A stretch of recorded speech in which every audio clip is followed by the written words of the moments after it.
Good morning बच्चों, have a nice day. अपना cell वाला टॉपिक पढ़ा था अपन ने, उसमें क्या क्या पढ़ा था। ईएमएफ क्या होता है, टर्मिनल वोल्टेज क्या होती है, इंटरनल रेजिस्टेंस क्या होता है, सेल इक्वेशंस क्या होती है। ये सारी चीज हम पढ़ने के बाद नेक्स्ट अपन टॉपिक पे आए, किरचॉफ्स लॉ। क्या किरचॉफ्स लॉ होता है, किरचॉफ्स लॉ में क्या चीज बताई गई थी। देखो, किरचॉफ जो साइंटिस्ट था उसने कितने लॉ दिए थे, 2 लॉ दिए थे। किरचॉफ ने 2 लॉ दिए थे। उन दोनों लॉ को अलग अलग नाम से जाना जाता है। फर्स्ट लॉ है KCL और दूसरा लॉ है KVL। इसको जंक्शन लॉ भी कहते हैं।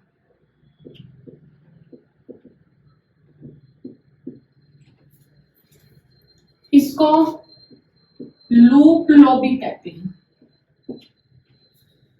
ये फर्स्ट लॉ, ये सेकंड लॉ। एक एक करके दोनों लॉ को पढ़ेंगे। ये नाम क्यों दिया गया वो भी पढ़ेंगे। ये क्या है, केसीएल का मीनिंग क्या है वो भी पढ़ेंगे। ये सारी चीजें अपन पढ़ेंगे। सबसे फर्स्ट लॉ है first law, Kirchhoff first law. Kirchhoff first law है जिसको अपन केसी है। केसीएल का मतलब किरचॉफ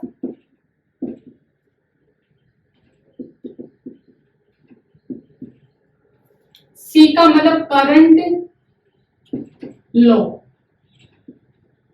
जंक्शन लॉ भी कहते हैं इसको। क्यों कहते हैं वो भी बताऊंगी, पहले इसको पढ़ो। इससे पहले मैं एक चीज पूछना चाहती हूं। अगर आप एक पाइप लो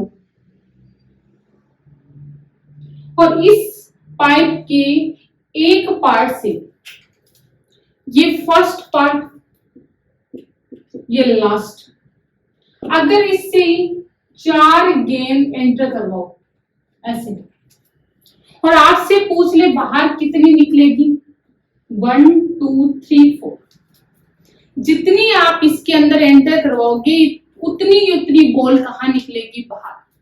आपको पूछ ले पाइप के अंदर बॉल कितनी है, तो आप क्या कहोगे, अंदर कितनी है, 0। कुछ भी है क्या, पाइप के अंदर बॉल कितनी है, 0।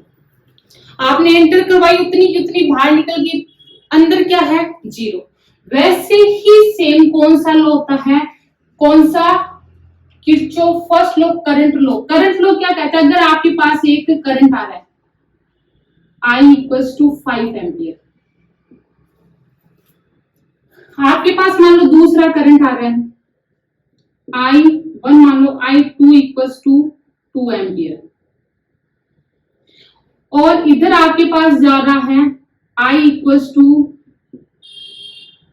3 एम्पियर। आपको पूछे कि यहां जो करंट जा रहा है वो कितना होगा, इस साइड जो करंट जा रहा है कितना होगा, और वो कैलकुलेट जिस लॉ से किया जाता है उसको कौन सा कहते हैं, किरचॉफ का फर्स्ट लॉ कहते हैं। क्यों, क्योंकि इसमें करंट को कैलकुलेट किया जाता है, इसलिए इसको किरचॉफ करंट लॉ कहा जाता है। हुआ क्या, पहला करंट आया, ये कहां पे, इस पॉइंट पे। इस पॉइंट पे देखो, यहां देखने को क्या मिल रहा है, 2 साइड करंट आ रहे हैं। एक तो 5 एम्पियर का करंट आ रहा है, एक 2 एम्पियर का करंट आ रहा है। आपके पास 2 करंट आ रहे हैं, जा कौन से रहे हैं, एक तो 3 एम्पियर और एक I4। आपको पता नहीं है कितना, लेकिन आपको कैलकुलेट करना पूछ ले तो आप निकाल सकते हो। कैसे, क्योंकि ये जो पॉइंट है इसको बोलते हैं जंक्शन। याद है कि ट्रेन, रेलवे स्टेशन है, वहां लिखा होता है जंक्शन। क्यों लिखा होता है, क्योंकि आने वाली ट्रेन और जाने वाली ट्रेन उस पॉइंट पे आके मिलती है, तब उसको क्या कहा जाता है, जंक्शन। जिस पॉइंट पे आके कुछ चीजें मिलती है, जिस पॉइंट से कुछ चीज निकलती है, उस पॉइंट को जंक्शन कहा जाता है। तो यहाँ ये पॉइंट है जंक्शन, और किसका जंक्शन, करंट का जंक्शन। तो आप कह सकते हो जंक्शन लो भी कह सकते हो। क्यों? क्योंकि इसमें एक जंक्शन होता है और उस जंक्शन पे करंट आती भी है और उस जंक्शन से करंट जाती भी है। कितनी करंट आ रही है? 5 + 2 कितनी? 7। टोटल इस पॉइंट पे आ कितनी रही है? 7। जा कितनी रही है? एक साइड की बता रही है, दूसरी साइड की निकालनी। तो आपको ये पता है कि जितनी करंट आएगी उतनी जाएगी, एक्स्ट्रा तो कहां से आ जाएगी? वो ये वाला एग्जांपल क्यों दिया कि जितनी एंटर करेगी उतनी की उतनी आउटर जाएगी। वैसे जितनी जंक्शन पे आएगी उतनी की उतनी जंक्शन से कहां जाएगी? बाहर। कितनी आई? टोटल करंट आई कितनी? I = I1 + I2।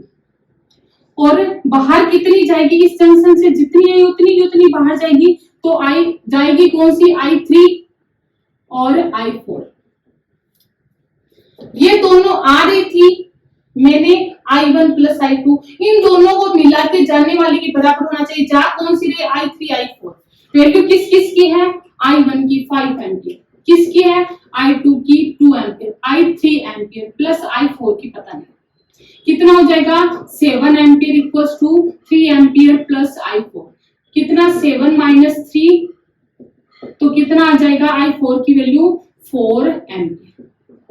होप आपको ये चीज समझ आएगी। आपने ये कह दिया कि इस जंक्शन पे आने वाली करंट ये इस जंक्शन से जाने वाली करंट के इक्वल होगी। क्यों? क्योंकि यहाँ अपन को देख रहे हैं कि जितनी करंट आती है उतनी की उतनी करंट जानी चाहिए। ये एग्जांपल इसीलिए दिया था, इसीलिए मैंने कह दिया कि जंक्शन पे आने वाली करंट और जाने वाली करंट क्या होनी चाहिए? इक्वल। ठीक है, तो अब आप देखो आने वाली, इसको इधर लेके आओ, इस चीज को अगर मैं इधर लेके आऊं तो क्या हो जाएगा? I1 + I2 - I3 - I4 = 0। अगर इस इक्वेशन इक्वल के इधर लाऊं तो ऐसे होगा। तो आप ये भी कह सकते हो कि टोटल करंट आई लिख दूं क्या? कितनी होगी? 0। टोटल करंट कितनी है? 1 2 3। अगर चारों को मिला दे तो कितनी है टोटल? 0 है या नहीं है? तो आप ये कह सकते हो कि जंक्शन के ऊपर, ये जंक्शन है, जंक्शन के ऊपर टोटल करंट कितनी होगी? 0। क्यों? क्योंकि आने वाली करंट जाने वाली करंट के इक्वल होगी। या फिर ये कह सकते हो जितनी करंट आ रही है उतनी की उतनी जा रही है, मतलब टोटल करंट की वैल्यू तो कितनी होगी? 0। तो आप ये लिख सकते हो summation of I = 0 at junction. दूसरी बात आप ये कह सकते हो आने जंक्शन पर, इस जंक्शन पे आने वाली करंट को पॉजिटिव लिया जाता है। इससे क्या कह सकते हो? जंक्शन पे आने वाली करंट को क्या लिया जाता है? पॉजिटिव। कौन कौन सी आ रही है? ये। और जाने वाली करंट को क्या लिया जाता है? Negative. I3 - I4 total 0।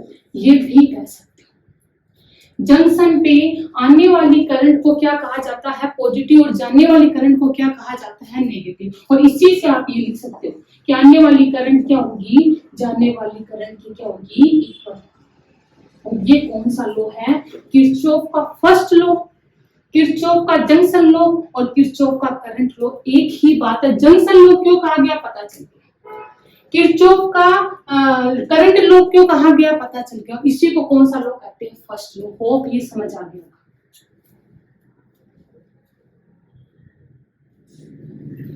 Second law है किरचॉफ सेकंड लॉ, जिसको KVL भी कहते हैं। KVL का मतलब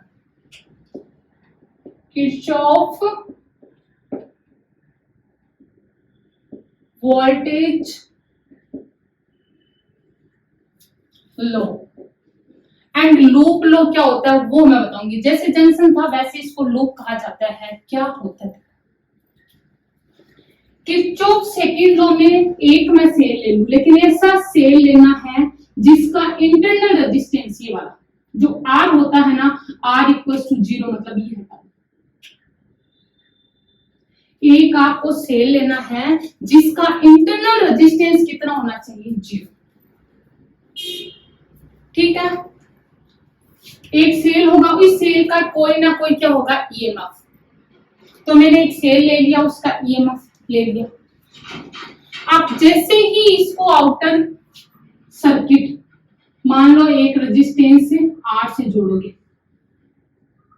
तो आपको पता है ये सेल होगा, यहाँ से करंट फ्लो होगी और ये करंट यहाँ पे आएगी आएगी तो यहाँ जो वोल्टेज V होगा वो किसके इक्वल होगा, IR।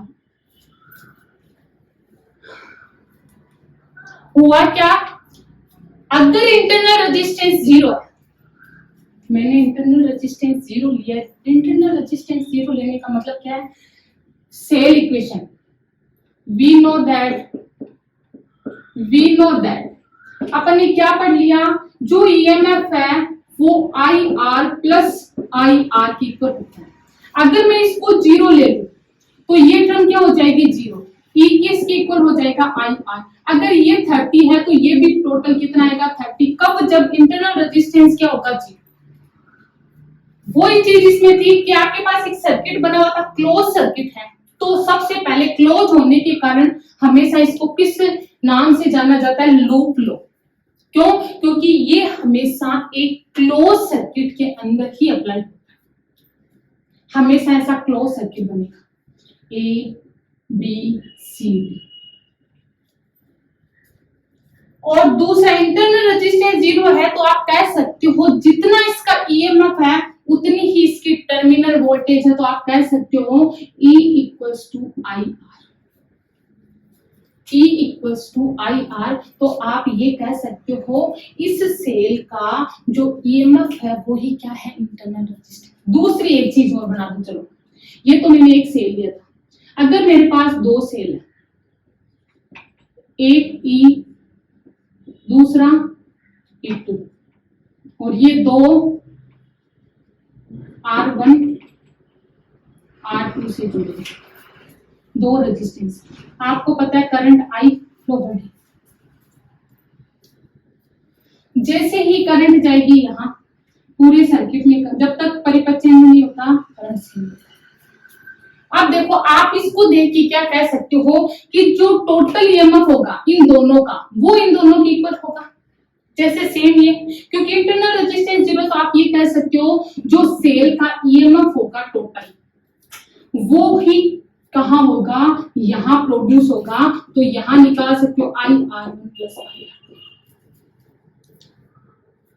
ये चीज कह सकते हो। दोनों इक्वेशन को देख के क्या कह सकते हो कि जो सेल का ईएमएफ है वो उसकी टर्मिनल वोल्टेज के क्या होता है, इक्वल। जो सेल का ईएमएफ है वो उसकी टर्मिनल वोल्टेज के क्या होता है, इक्वल होता है। दूसरे शब्दों में आप ये कह सकते हो, अगर मैं इसको इधर लेके आऊं तो आप ये कह सकते हो E minus V equals to zero, मतलब टोटल V वोल्टेज तो है वो पोटेंशियल डिफरेंस, टोटल वोल्टेज कितनी होगी, जीरो।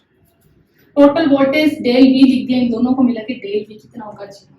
तो आप ये कह सकते हो इसमें अगर एक सर्कल पूरा करो तब टोटल वोल्टेज की वैल्यू कितनी होगी, जीरो। क्यों होगी, क्योंकि इन सेल का जो ईएमएफ है वो इनके अंदर जुड़े हुए रेजिस्टेंस की वोल्टेज के टर्मिनल वोल्टेज के क्या होता है, इक्वल। और इसी को कौन सा वोल्टेज के लिए अप्लाई हो रहा है, तो वोल्टेज किरचॉफ वोल्टेज लो, इसी को लूप लो और इसी को किरचॉफ का सेकंड लो कहते हैं। इसको और अच्छे से क्लियर करूंगी, पहले इतनी चीज समझ आनी चाहिए कि आप कह सकते हो कि जो ईएमएफ है वो किसके इक्वल होना चाहिए, V के। V निकाल सकते हो जितना रेजिस्टेंस है और कितनी करंट आ रही है, दोनों के मल्टीप्लाई।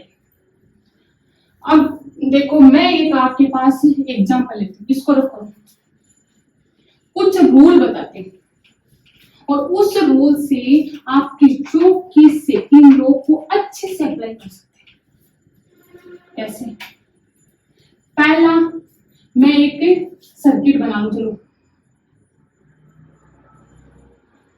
R1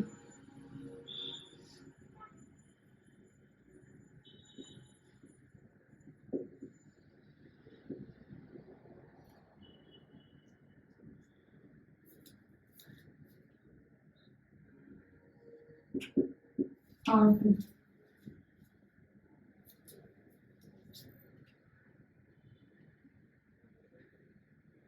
इसका विद्युत वाहक बल E1, यहां मान लो एक सेल और जोड़ दिया,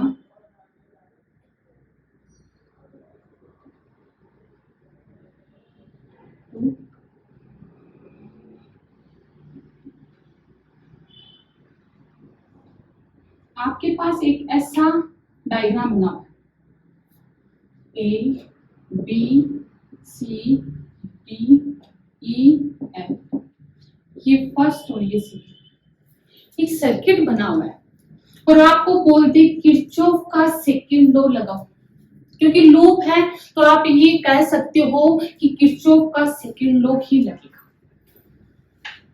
अब किरचॉफ का सेकंड लॉ अप्लाई करने के लिए मैंने ये कहा था, पहली बात तो आपको एक क्लोज सर्किट होना चाहिए, इसमें लगा लो चाहे इसमें लगा लो, क्लोज।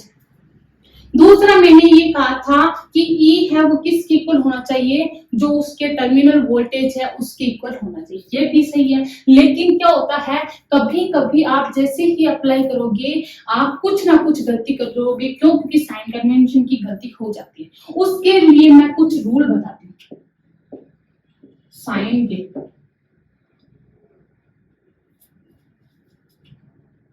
कन्वेंशन, साइन कन्वेंशन क्या कहता है? फर्स्ट रूल क्या कहता है, अगर आपके पास सेल लगा हुआ है, फर्स्ट रूल सेल लगा हुआ है और आप क्या कर रहे हो, सेल में जा रहे हो, ऐसे ऐसे जा रहे हो, सेल है और आपने जाना स्टार्ट किया यहां से। सबसे पहला सेल का कौन सा टर्मिनल आया, सेल का ईएमएफ होगा कुछ ना कुछ। रूल याद रखना, 4 रूल है बस, 2 और बता दूंगी, 6 मान लो। आपने क्या किया, जैसे ही यहां से चलना स्टार्ट किया, पहले कौन सा आता है, पॉजिटिव टर्मिनल, तो आप हमेशा क्या लोगे, ईएमएफ वो हमेशा क्या लोगे, नेगेटिव।